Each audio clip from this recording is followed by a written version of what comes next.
before embodying him. I thought it went through the mouth, but apparently not. I rather hoped it had. The pain made my husband pass out, and he required surgery.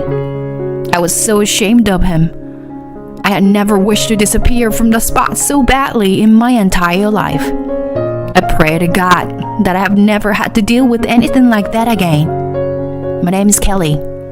I am 45 years old and recently acquired a handy tool called a rechargeable hot water bag. It keeps me warm for a long time and saves electricity consumption. The electricity price is just ridiculous right now.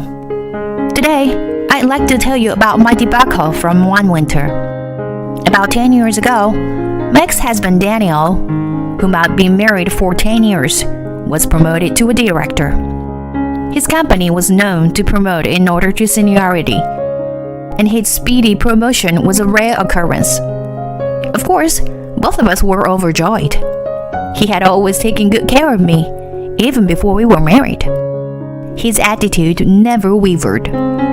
He always gave me, not 1,000,000, but 12 red roses on my birthdays and wedding anniversaries. To fulfill his wish to have children as soon as possible, we had a very intense nightlife. However, despite his ambition, he became dysfunctional amidst his busy work schedule. He had tried various potency enhancers to the tune about $10,000 to no avail. I finally passed the 30s age mark without seeing the light of day. Since then, we had decided to take a break due to his hectic schedule and frequent relocation for his work. If he got a promotion, I assumed that things were going to change. He should have been relocated less than before and being able to delegate his work to his assistants.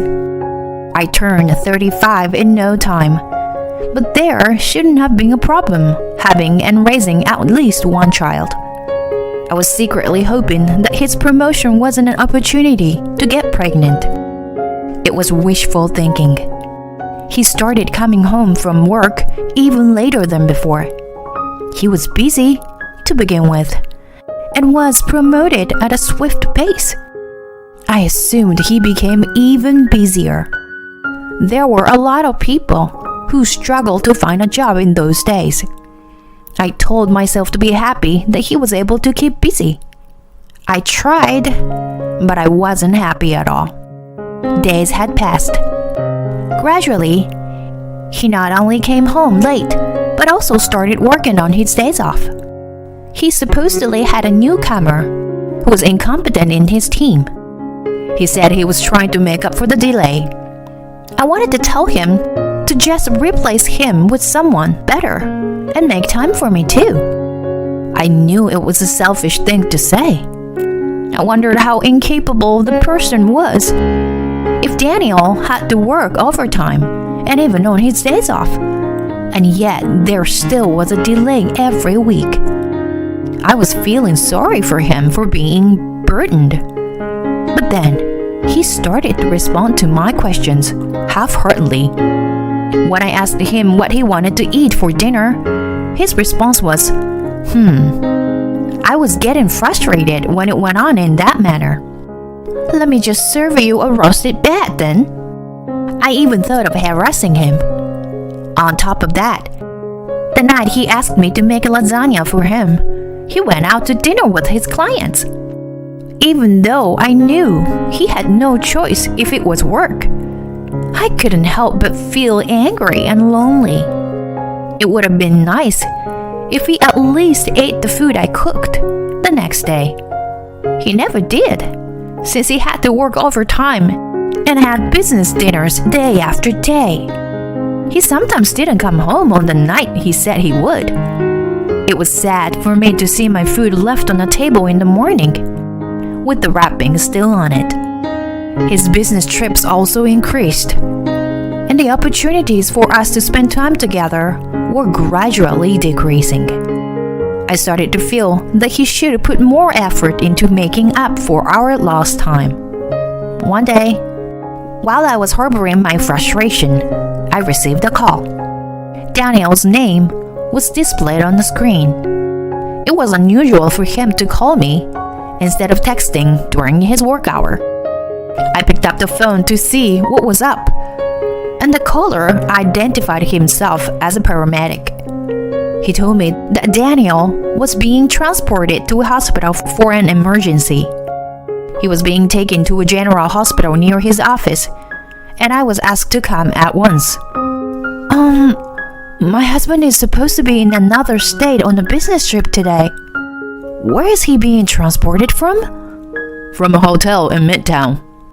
You must have the wrong person. We have confirmed his identity. You are the wife of Mr. Daniel Robbins, correct? Oh, yes.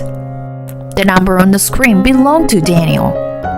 It was unreasonable to think that the paramedic was mistaken.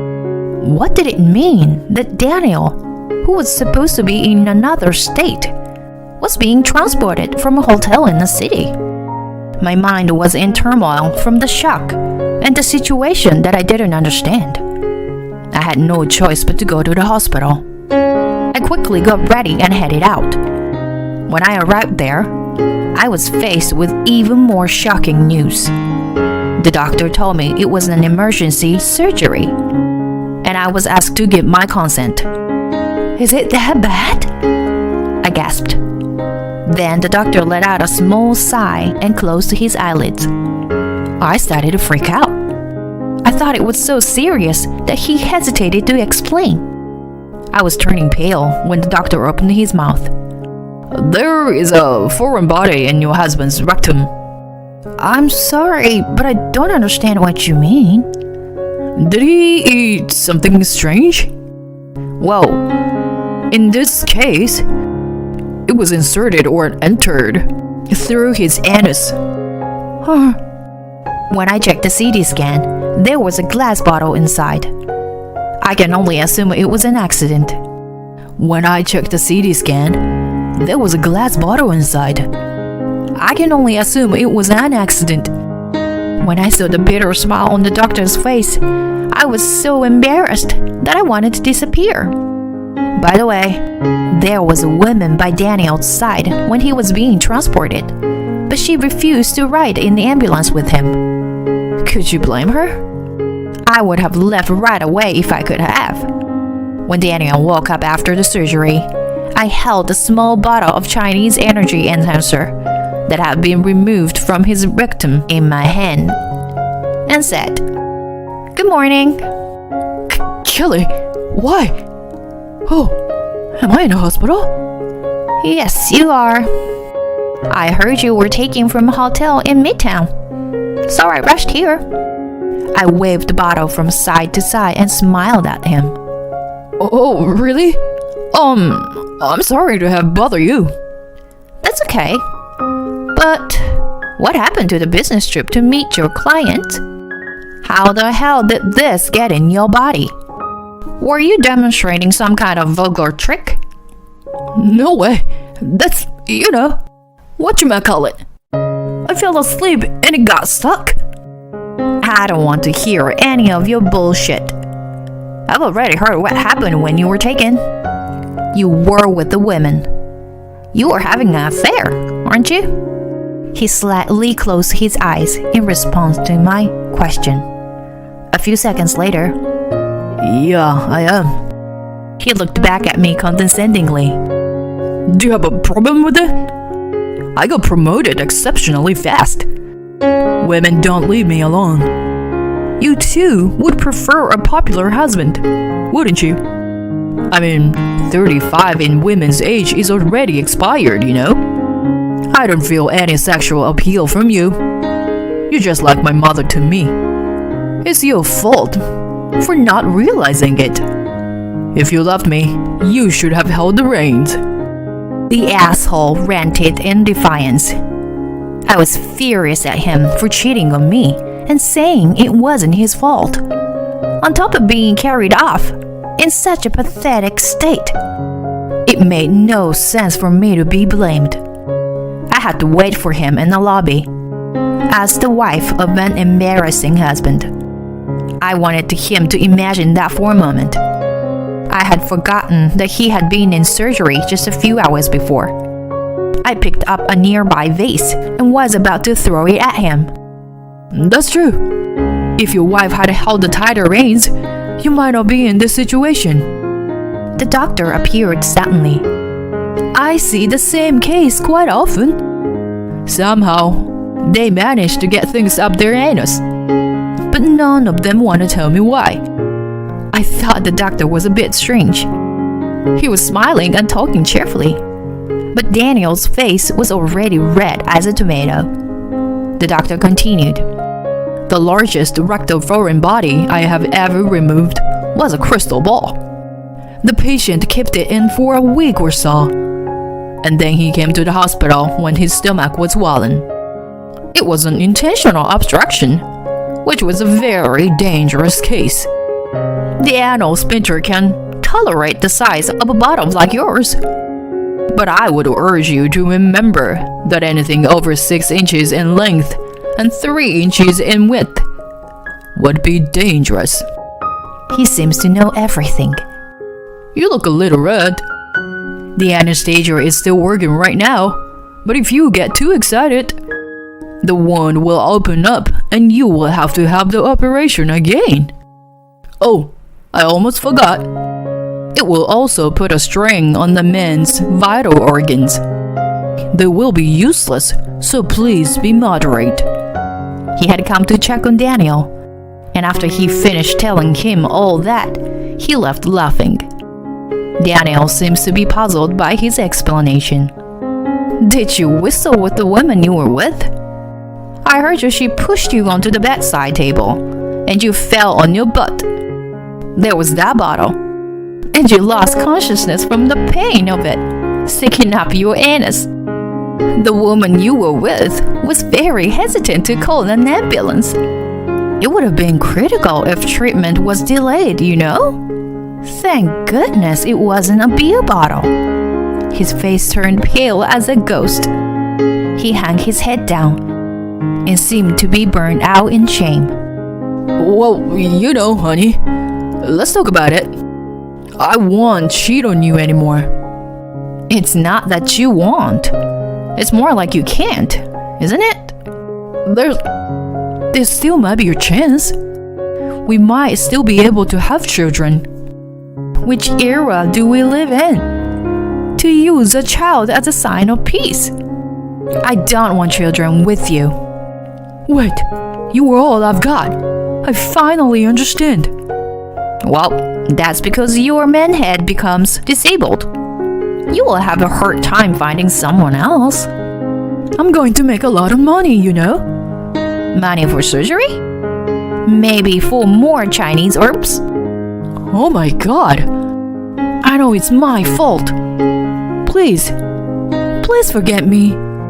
You're thinking about a divorce, aren't you? You're begging me only because you don't want the world to know that your divorce was due to a foreign body shoved up your anus and taken to the hospital. When I glared at him, he literally shuddered and became small. Apparently, I had hit the nail on the head. Was there a love? No, not at all. Once that happened, divorce was the only option. I searched for a lawyer that day. Before filing the divorce, I wanted to rub salt in the wound and tormented him over the things he had done to me in the past. Then he revealed that he had cheated on me with 2 other women. I didn't trust him at that point and thought he was still hiding something.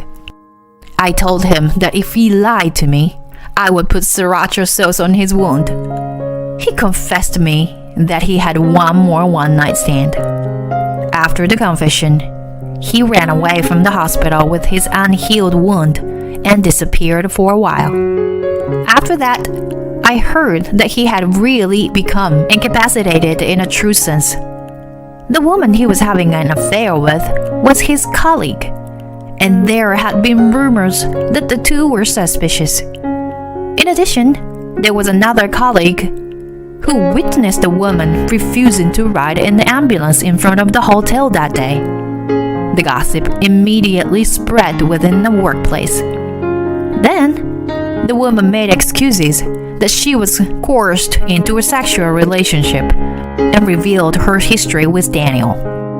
After explaining everything in a way that would suit her best, she then told them the reason why Daniel had been rushed to the emergency room.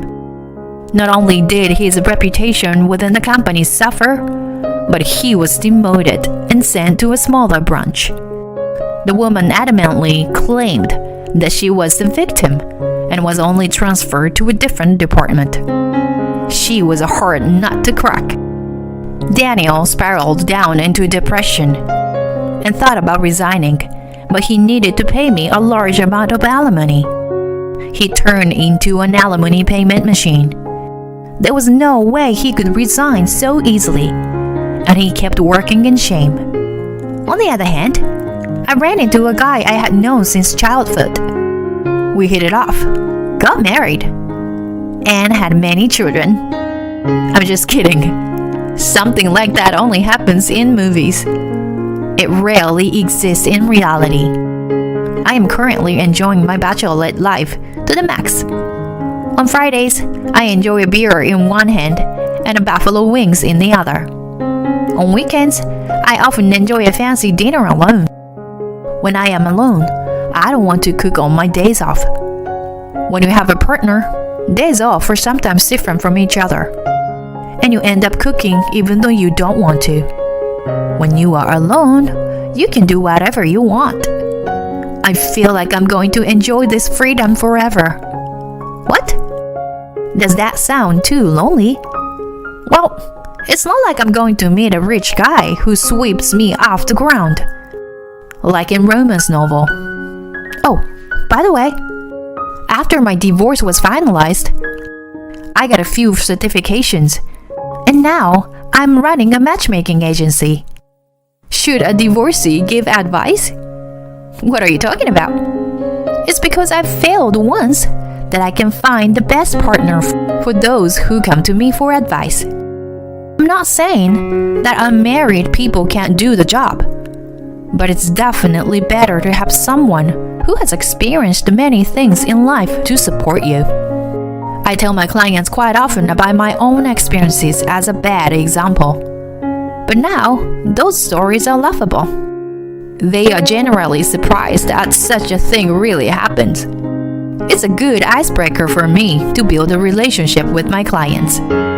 I think that being married to Daniel was a good fertilizer for my life.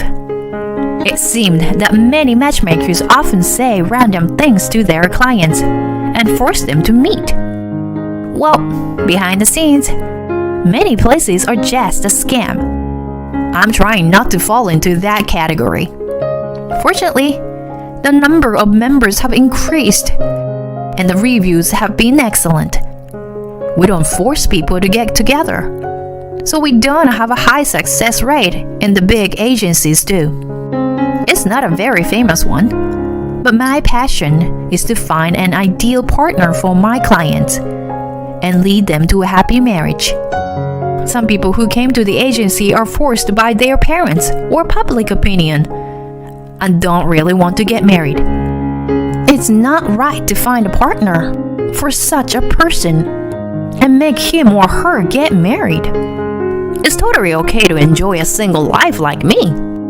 I would like to continue to help people find out about themselves and find a marriage that suits them. I have been through a lot, but I have found a vocation where I can be myself and shine. I think my divorce was a necessary experience in my life. I can make a joke about it and have gained a lot of vitality. Life is pretty great, even though it has ups and downs. I used to hate my life right after the divorce, but I don't feel that way anymore. I am and always will be proud of the way I live. I'll keep working hard so that my anxious clients can find happiness.